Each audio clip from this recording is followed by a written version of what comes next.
Hi, my name is Shoaib, and welcome to the Sound and Vision 100 Years of BBC in Berlin. This event is organized in collaboration with the Humboldt University's Center for British Studies. Rundfunk Retrospective is the first episode of our podcast series. Today, we have here with us an eminent scholar, Dr. Emily Oliver. Thank you so much for giving us this opportunity. It is an absolute pleasure to have you here with us. Yes, Professor, could you please tell us a bit about your background and the interest in Anglo-German cultural relations, especially in the 20th century in general as well? Yes, so I mean, in a sense, I am Anglo-German in that I was born in Germany and I grew up in Germany, went to school, did my Abitur in Germany, but my parents were both British, and so we always spoke English at home and German everywhere else. So I grew up fully bilingual and very much with a consciousness of Anglo-German relations as they played out in my daily life.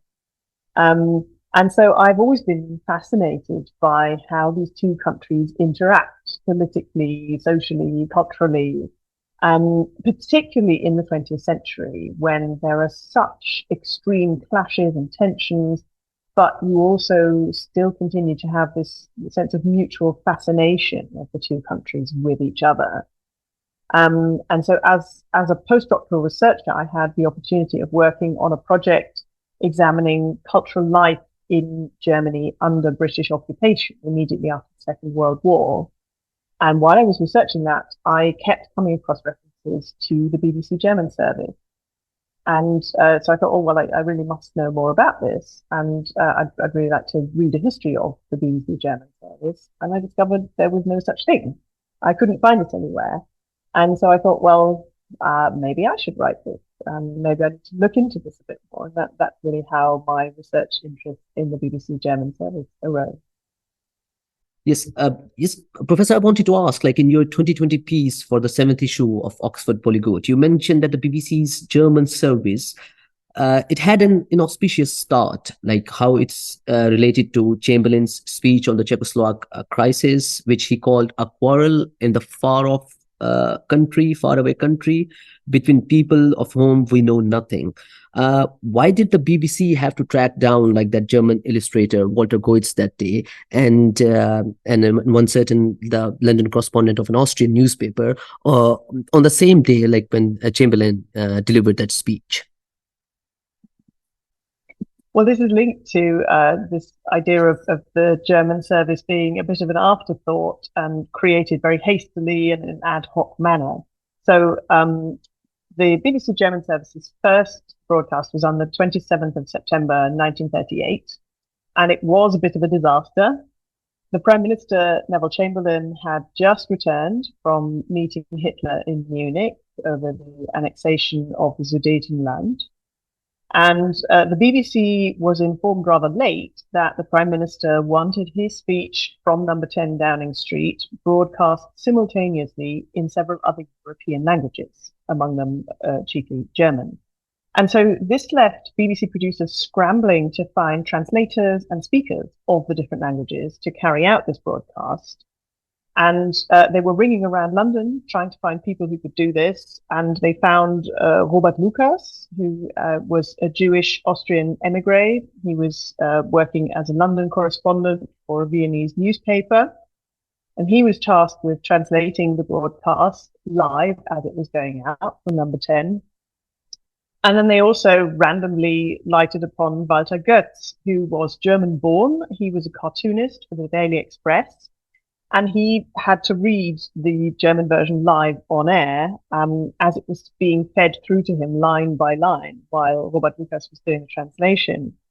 And so if you listen to this first recording carefully, you can actually hear the pauses that Walter Goetz has to make while he's waiting for the next line of German to come through to him. And it's a bit of a painful experience. And I don't envy Walter Goetz being stuck in the studio having to do this live broadcast. It's also uncertain whether any Germans actually heard the first broadcast of the German service because, of course, they didn't know it was going to happen. The BBC had made no announcement to that effect. And also, the BBC had to use some of its existing frequencies to broadcast this, meaning that several English listeners suddenly heard German speech on their radio. And the BBC received some panicked phone calls from listeners asking whether the Germans had invaded and taken over British airspace. So this first broadcast went really quite badly. But after that, the BBC German service did get its act together a lot more. Uh-huh. But can you please tell me like how did like BBC like assert itself as the voice of truth? Because coming from England at that time, certainly because there is a conflict between two countries, and the people from one country would think that how exactly would it be unbiased for them, or how much information which they are getting from the BBC's German service would be factual in its essence. So at the heart of the BBC German service was always truthful and unbiased news. That was its main purpose.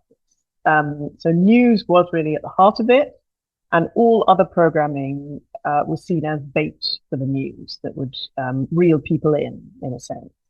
And Hugh Green, who led the BBC German service throughout the Second World War, his great hope was that if the BBC reported accurately on British defeats, including, for example, the fall of Singapore to the Japanese, and so major military setbacks for the British, if they reported truthfully on that, then it might also be believed when reporting on British victories once the tide of the war had turned. And it was a gamble, but it seems to have paid off in the end. The other thing the BBC did was to address itself to ordinary Germans by carefully distinguishing between the Nazi leaders on the one hand and the German people on the other hand, always suggesting that the German people had a choice as to whether they kept following the Nazis and believing its propaganda. So the declared aim of the BBC German service was to achieve a judicious blend of despair and hope propaganda, telling Germans that defeat was inevitable, but that defeat at the hands of the Allies was not the worst thing that could happen to them, and trying as much as possible to back these messages up with factual information, whether that's statistics on how many aircraft British factories were now able to produce versus which major German cities had been recently hit by British bombing raids. And so that is how the German service tried to market itself as the voice of truth. And don't you think like because at that time it was not the journalists who were in control of the editorial policy of the BBC. It were the bureaucrats. And considering like you are involved in a military conflict with people from a different country, how objective and how factual can you be? Well, I mean, I think Hugh Green was quite candid about this, that any kind of broadcasting is effectively propaganda. It will always be skewed in a certain direction. Um, the yes, to a certain extent, the bureaucrats were in charge, but I think this is where leadership of an individual service is really, really important. And by all accounts, it seems that Hugh Green was implacable in his meetings with the powers that be. That he would listen to what they had to say and he would read the daily directives he got, but he would then very much decide what he was going to go with and what he was going to ignore in terms of what the service would do. And so he did as much as possible try to provide factual information to German listeners. And I think at that point, if we consider the media landscape in Nazi Germany, any kind of factual information from outside that very closed media system would have been valuable to Germans, would have been very, very different from what they were hearing on their own air. Now, whether they believed it or not is, of course, up to the individual.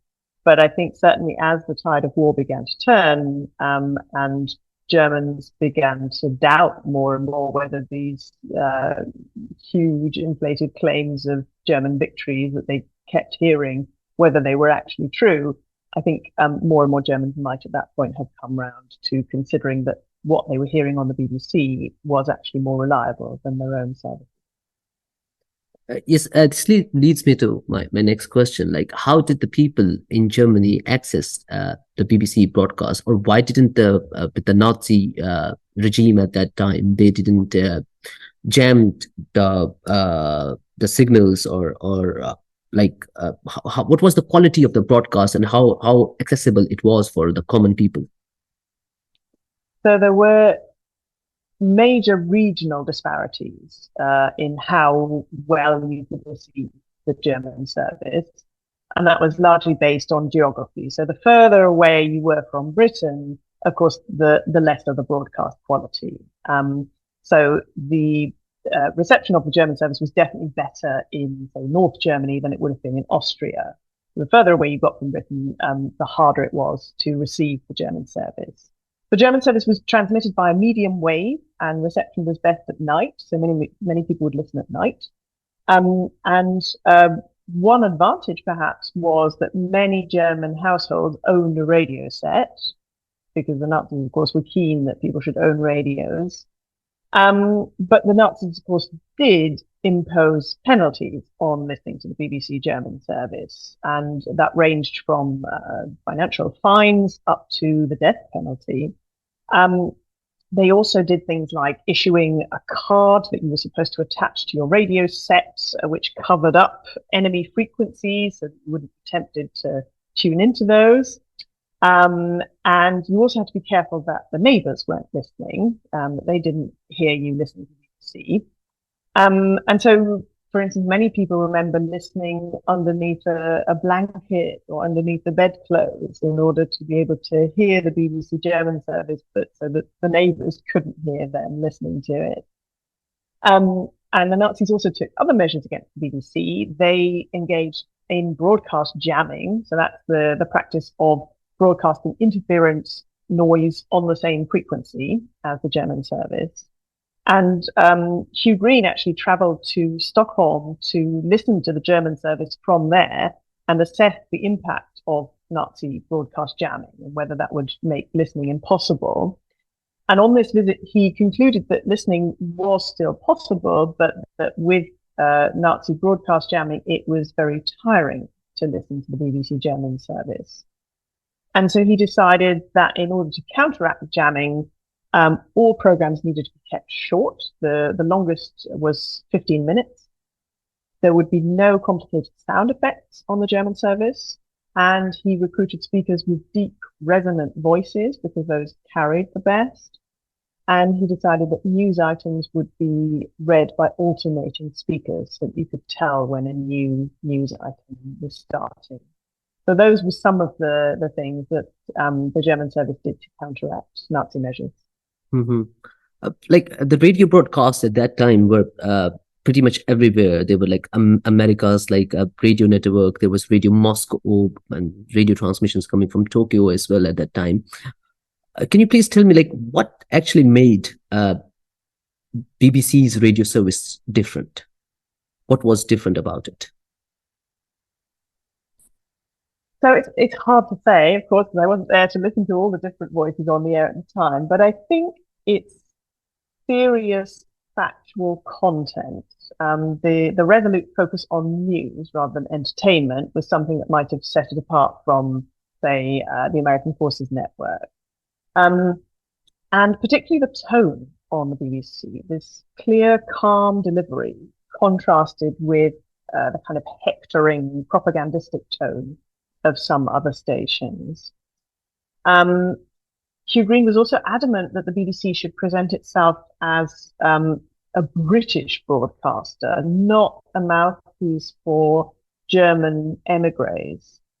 And as a consequence, non-British speakers were not allowed to appear as themselves on the air. Only Brits were allowed to present things like commentary. So Germans could voice parts in a feature, or they could read the news, but they weren't allowed to appear as themselves. And this idea of this being a British broadcaster even went so far that Hugh Green changed the opening announcement from the very neutral "Hier ist der Londoner Rundfunk," Radio London, to the triumphant clarion call, here is England, here is England, here is England. That's how all broadcasts started. So it was very clear what the identity of the BBC German service was. And I think another way in which it set itself apart from other broadcasters was perhaps that it did manage to employ a lot of people who had recently left Germany and Austria. So behind the scenes, as I say, were lots and lots of German-speaking emigres who had direct experience of Germany and Austria. So they were invaluable, and they could also advise on whether the BBC had got the tone right, or whether something would actually go down well with Germans, or whether the cultural frame of reference was accurate. And so that is perhaps how the BBC managed to set itself apart from other broadcasters at the time. Mm-hmm. Uh, you were involved in like one of the BBC's Radio 4 project, Beating Hitler with Humor. Can you please tell us, like, what was the rationale behind those satires, those stories of characters like Frau Wernicke, I hope I'm pronouncing it right, Kurt and Willy, and the letters of the Corporal Henschel? Did the satire turn out to be a powerful weapon against wartime propaganda? Yes, so the idea of satire or comedy features on the BBC seems counterintuitive to what I've just been talking about, which is this resolute focus on factual news and information and unbiased content. So it really would seem to go against this ethos of the BBC German service presenting itself as this serious, unbiased news source. But satire and comedy, these kinds of programs were hooks for new audiences who might just happen to tune in. Or they could also function as something that would make people come back for more, because these were all series that you've mentioned. So we have Frau Wernicke, who is this very, very talkative, quite rude Berlin housewife, who just goes on these long rants about what's currently going on in her life, and thus also in Germany, and the impact that the war is having on the home front. There's Kurt and Willy. Now, Kurt was an ordinary school teacher, so represented ordinary Germans in a sense, and Willy was his friend who worked in the Ministry for Propaganda. So Willy could provide a perspective of what the party line was and what was going on behind the scenes in government. Whereas Kurt would question this, going, well, that's not how it's being received by ordinary people, right? And then the letters of Corporal Hirnschall were a series of letters written by an ordinary soldier from initially the Western Front and then later from the Eastern Front to his beloved wife, Amalia, who was back home. And Hirnschall is this fervent believer in Nazi ideology. He believes everything he is told by the regime. But as the letter progresses, you gradually realize that the reality around him contradicts absolutely everything he's been told by the regime. And so you gradually glean things about how the campaign on the Eastern Front is actually going, or you learn things about the terrible deprivation on the home front due to the war when he talks to his wife. And I think the reason that these features were so successful, it comes back to something that Robert Lucas, who wrote the Hirnschall series, said. He's described the Nazi regime as a totally humorless regime. And so it was actually quite easy to poke fun at that regime that took itself so terribly seriously and used such overblown rhetoric. It's actually quite easy to pick holes in that. And we know of at least one prominent fan of the Hirnschall series and a regular wartime listener, because in Robert Lucas's archive, there is a letter with a letter of thanks and congratulations from the first German post-war chancellor, Konrad Adenauer. So he, during the war, was a regular listener to the Corporal Hirnschall series and very much appreciated it. So this idea of reeling listeners in through a regular feature and characters that they came to know and love does seem to have been a very successful strategy. Mm-hmm. And if we move on from from the that period of World War, this World War Two. Moving on into the post-war period or the Cold War period, how what do you think? Like, how did the German service change? The BBC's German service change after the war, and considering after the war there was much competition as well, like from the Voice of America or the Radio Liberty as well. Yes, so by the late 1940s, the BBC had become the largest international broadcaster in the world. It was transmitting more hours of program time than any other two states put together. Um, but post-war Britain was, of course, bankrupt. And so it was strapped for cash. And so in the long run, it simply couldn't keep up in the kind of radio arms race that ensued during the Cold War. And that then saw Radio Liberty and the Voice of America overtaking and massively expanding, overtaking BBC German service. The German service also ran into problems with the tone of its programs in the post-war period. It was one thing to criticize the Nazis and expose the lies of German wartime propaganda, but now, at least in northwest Germany, where reception was best, Britain was, of course, in charge as the occupying power and facing all sorts of problems, daily issues of trying to supply the Germans with enough food. This caused huge issues and huge animosity from occupied Germans, saying, you know, well, the Nazis managed to supply us with food, why can't you? Or rumors abounded in the occupation zone saying, oh, the Brits have lots of butter, they're just keeping it away from us, you know, things like that.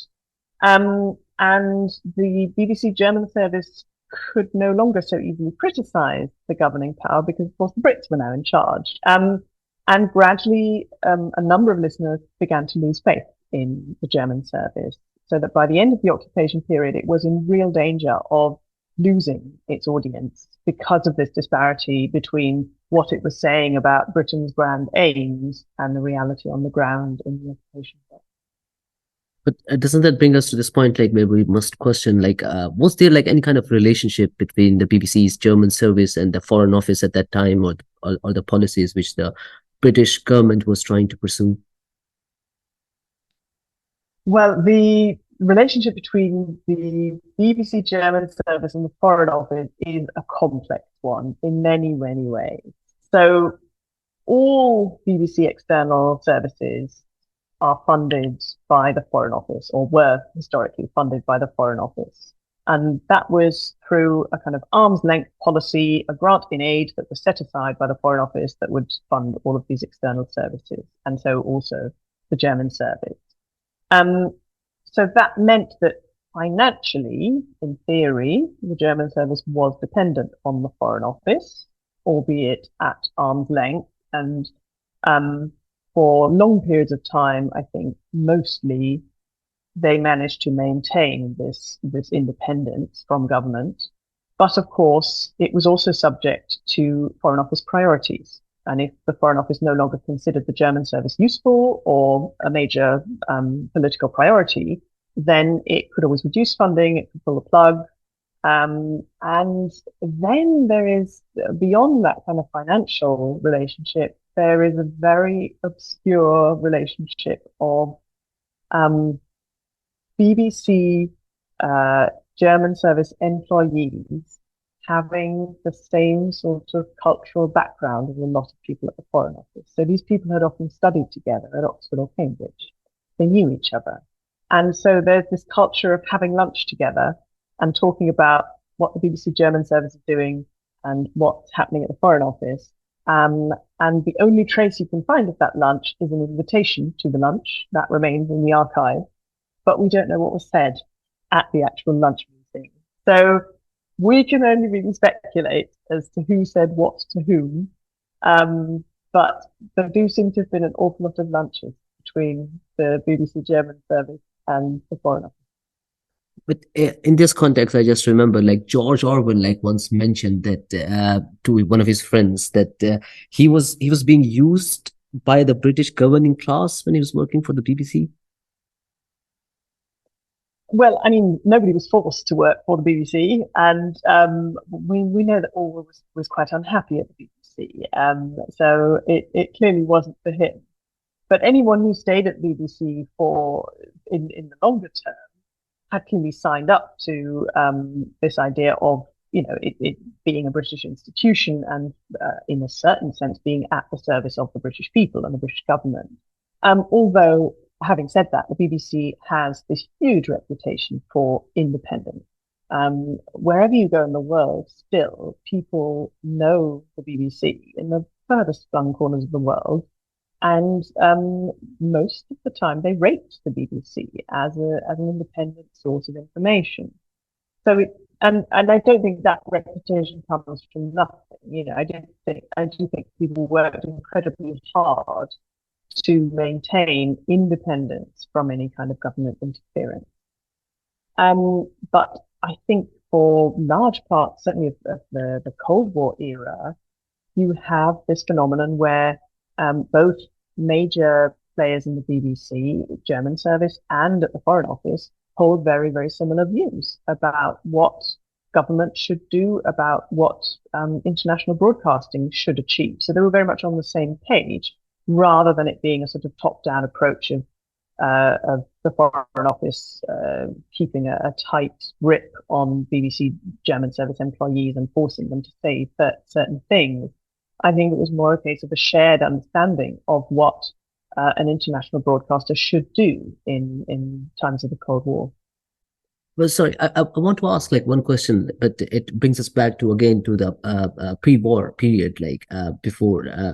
At that time when Chamberlain like came back and he waved that letter and like this is your piece, or he used the phrase, I think, the piece of our time. Like at that point, can you please like tell us like BBC, like what was the policy of BBC at that time about the conflict which was going on, or the invasion of Poland and Czechoslovakia later on as well, and Churchill, who was a staunch opposer of this appeasement policy of Chamberlain, and later on when the British government like changed its policy. Did BBC also like change its policy as well? How did BBC look at the war or the whole conflict before I mean, Chamberlain's appeasement and afterwards Churchill's like war policy? Well, I mean, that's a question about the wider BBC rather than the BBC German service, I suppose, because the German service only came into existence when Chamberlain needed a voice in German immediately after the Munich crisis. And so the BBC German service only really expanded once the war had got going. So once Churchill was in charge, effectively. And so these initial wranglings between appeasement versus confrontation don't really affect the German service so much, because it only really comes into its own once the war has got going. And of course, it becomes a majorly important outlet during the war. But by that point, Churchill is securely in charge and the direction of travel is very clear, and appeasement has been left in the past. So whatever forms people may initially have had about going to war against Germany, the German service did not form part of that, simply because it came into existence after Chamberlain's appeasement policy had really been a thing. And because there were so many people working for the German service who'd had to flee Nazi Germany and who had first-hand experience of oppression and persecution under the Nazis, and for whom appeasement was just simply not an option. We knew that we could not appease Hitler. Mm-hmm. Okay, moving on. In one of your articles, Turning into Germany, the BBC German service and the British occupation, you use the phrase re-education of Germans, and also like you talked about the projection of Britain became the BBC's post-war task. Could you please like elaborate a bit more about what did you mean by re-education of Germans? So this is notoriously difficult to identify. It's not my phrase. It's a phrase that was used by the British occupying forces. So their two key goals that determined all policy at that point were the re-education of the German people and the projection of Britain. And these two goals remained remarkably unclear as to what they actually constituted. Um, the re-education of Germans, I suppose we can summarize as making Germans realize what Nazi Germany had inflicted upon the entire world, what it had unleashed on its neighbors, and also on minorities within its own population.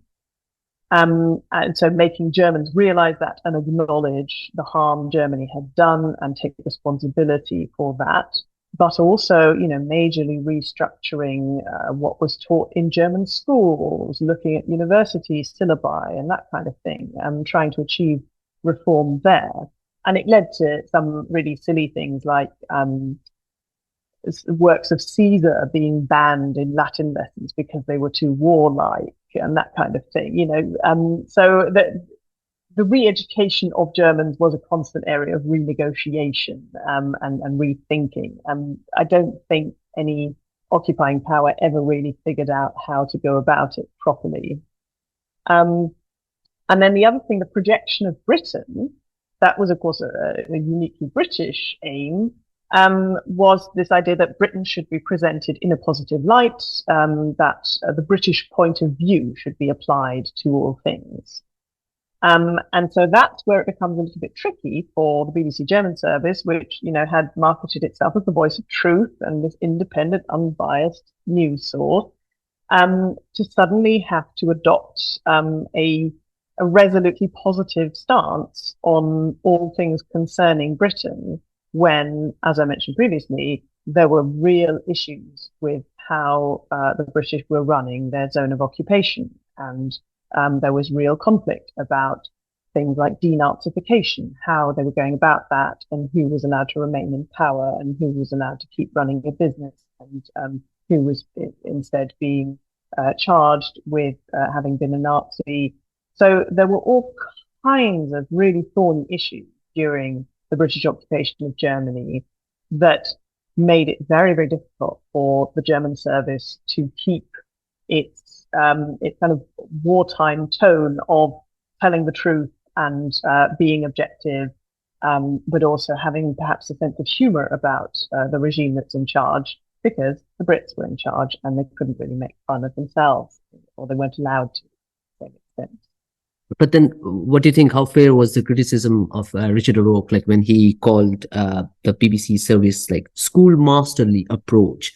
That did it like discourage the people from listening? There is evidence that it did, yes. So when Richard O'Rourke joined the BBC in 1948, he said most of the programs really had this schoolmasterly approach to Germans. And I think that was an area where the German service did get it wrong.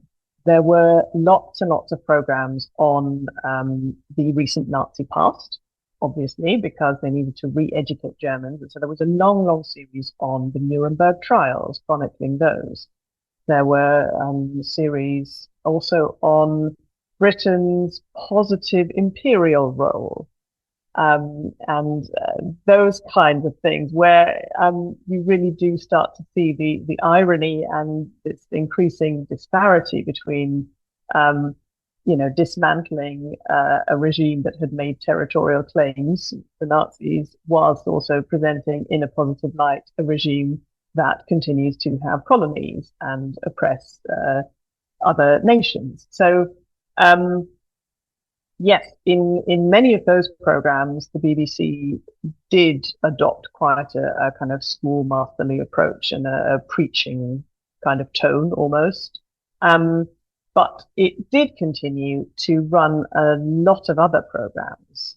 So it really expanded in terms of its cultural production at that point, because broadcasting time was no longer so severely limited. So you no longer had to stick to this very drastic maximum 15-minute limit. So they could actually serialize English books or do long programs on Anglo-German cultural relations and Shakespeare in Germany and those kinds of things. they also discovered that Germans really liked British crime novelists. And so they started serializing British crime novels and bringing Agatha Christie to Germany.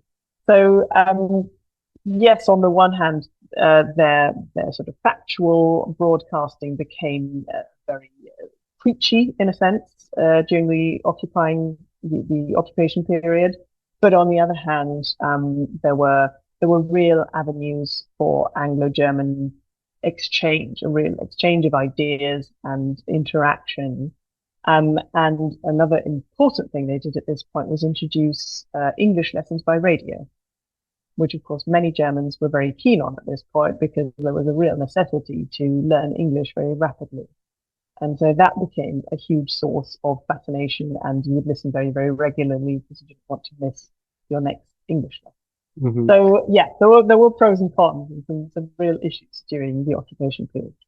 But how was the response? How was the response of the German listeners at that time? Like, were they always like satisfied with the coverage and with the broadcasting? And were there like some issues, some concerns like which were raised at that time?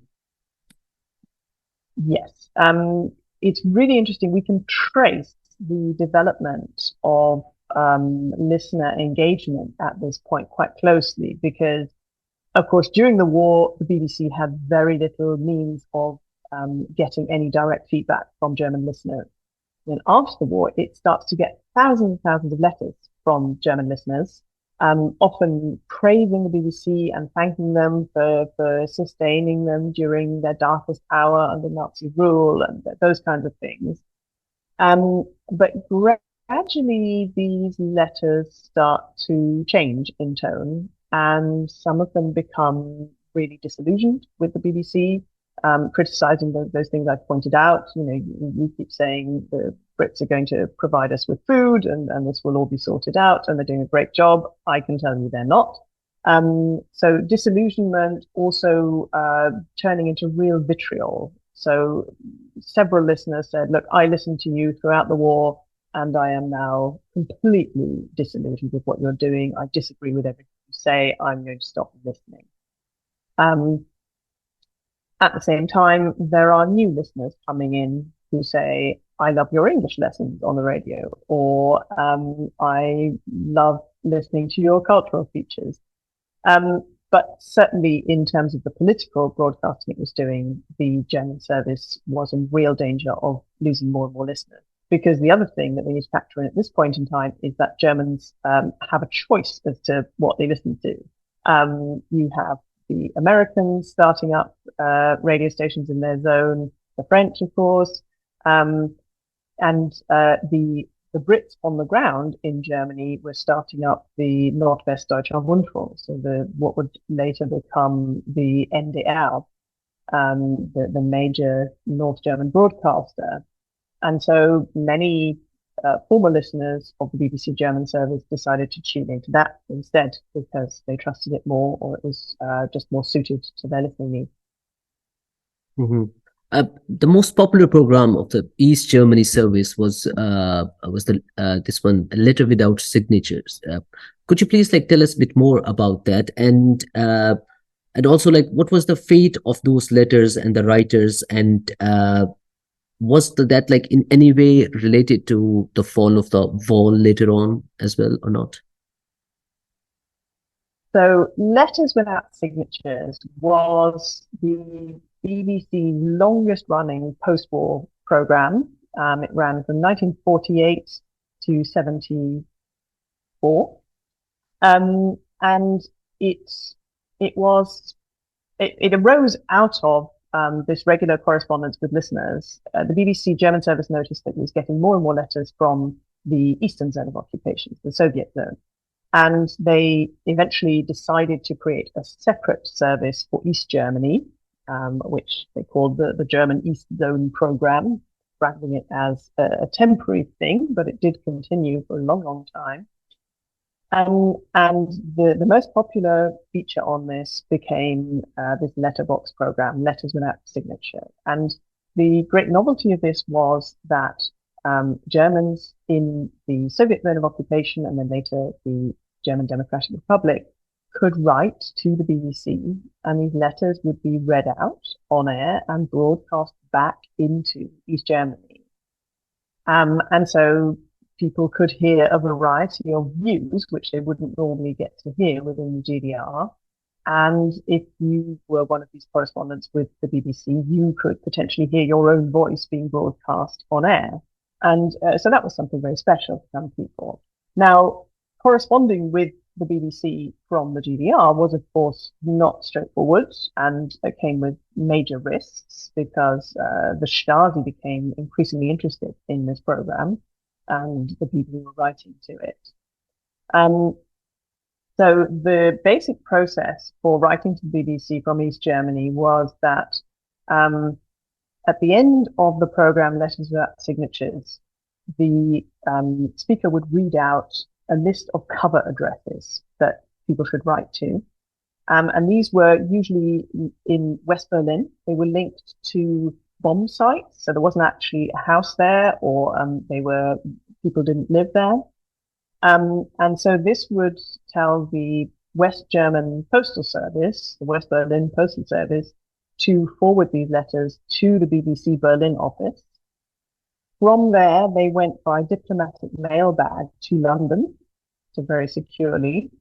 And in London, they were kept in a safe at the BBC, and only a very limited number of people had access to these letters. But of course, the Stasi became more and more interested in this, and they developed ever more refined ways of tracing people who'd written to the BBC. By the end of the program, an entire Stasi department was on the trail of these people who were writing to the BBC German service. Things that they did included building up a bank of writing samples from correspondence with the BBC. So for any letters that they intercepted, they took a writing sample. They analyzed the saliva on the envelopes, on the stamps, and they would compare those to blood samples taken from people who've been arrested in the GDR. They went to all sorts of lengths to try to identify these people and track them down. And in some cases, they were indeed successful. There's a case of a schoolboy in Greifswald who wrote to the BBC German service when he was 16, and he made some rookie errors in his correspondence. So he said, "I'm a grammar school boy from Greifswald," and so he'd identified himself. There was only one grammar school in Greifswald, and his letter was intercepted. He wrote under his own name as well, right under a code name. The Stasi came into his school and got the entire year to write an essay for the Stasi so that they would have handwriting samples. And they compared all of these to the letters they'd intercepted, and they managed to identify him. And the minute he turned 18, they arrested him. So there were really serious consequences for writing to the BBC from East Germany. But some people clearly thought it was worth their while, and they valued this program. Professor, as you just mentioned, that Stasi, the East Germany's state security agency, was after the people who were writing these letters. But can you please tell us, why were these people writing these letters? What do you think? What was the reason, even after taking such a great risk? Well, there seems to have been a huge range of motivations for people to write to the BBC. These letters range from people who want to chronicle what is going on in their country, who feel that they've suffered some injustice, or who feel that they fundamentally disagree with the GDR regime, and so they want to write because of that. But there's also people who violently disagree with the BBC German service and say, how dare you broadcast this Western trash propaganda into East Germany? You are totally wrong. You have no idea what society here is like, what life here is like. And so, yeah, there was a huge range of different opinions of people writing to the BBC. And the BBC did also broadcast critical letters, the letters that were critical of it. and include those, but all letters were included with commentary by the presenter of the program. So yeah, I think all kinds of different people wrote to the BBC for all kinds of different reasons. There is an interesting development from the mid 60s onwards. So if you just look at the numbers of letters the BBC is receiving, um, from 1968 onwards, it gets a huge boost in the numbers of letters it's receiving. And you might think, oh gosh, well, the Prague Spring, people are clearly reacting to that and becoming increasingly concerned about that. When you actually look at the kind of letters the BBC is receiving, fewer and fewer of them are of factual or political content, and a much larger proportion is music requests. So one thing the BBC started doing in the 60s was broadcasting beat music and pop music to Germany, but also including East Germany. And so most of the letters from the 60s onwards are actually requests for particular songs. And that's, I mean, you can see that as a form of political protest, asking for music that you can't hear in your own country. Or you can see that as a generation of apolitical people saying, I'm not interested in politics, I'm just interested in music. It's, again, I think there's a huge range of reasons why people would do this, and would take the risk of corresponding with the BBC. Mm-hmm. I think we have covered the BBC's German service quite in detail. Like, do you think we have overlooked any aspect of it, or would you want to tell us about some stories which BBC's German service also overlooked? And lastly, I would like also to ask that, like, what research has been done on women at the BBC's German service? So there are some areas I think which deserve more attention than they have got in the past. As I've said, the BBC German service is only just being discovered as a serious topic of research, and I think we're only just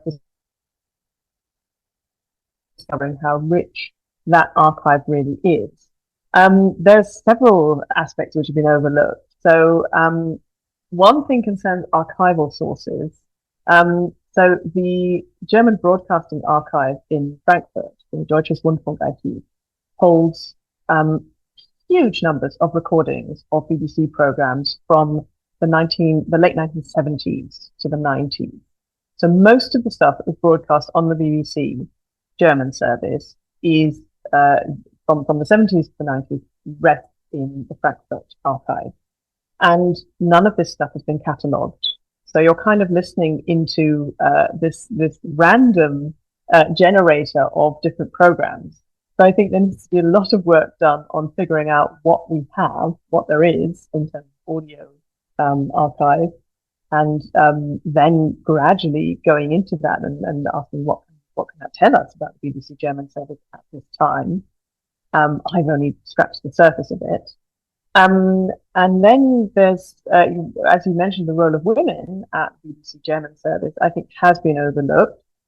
For large parts of its existence, it has to be said, there were no women at the top, certainly. There were few women in leading positions, but women became increasingly important. One of my favorite characters from the wartime and post-war years is a woman called Christina Gibson, who is in charge of sifting the post at the German service, but who presents the German women's program throughout the war. And the German service had a women's program before the BBC Home Service had one. That's only existed since 46. And Christina Gibson actually goes into Germany with the invading Allied forces. So she is then reporting from the front. So she's a very interesting character, and she's then also in charge, as I mentioned, of sifting the post-war letters that the BBC gets. And she has a razor-sharp wit and writes hilarious reports of the kind of correspondence the BBC has been receiving.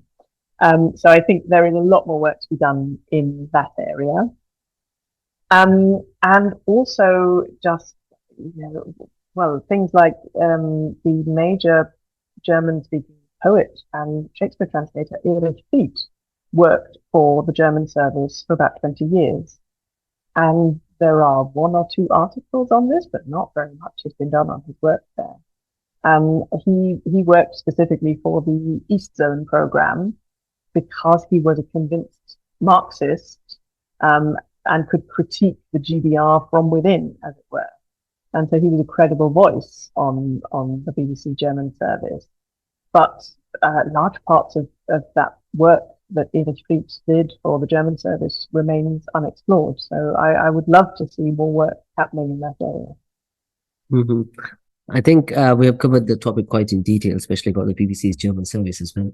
And I would like to say thank you so much for giving us your time and this opportunity. I would like to thank you on the behalf of the department, Center for the British Studies as well. It was an absolute pleasure to speak with you. Thank you so much. Likewise, thank you very much for interviewing me.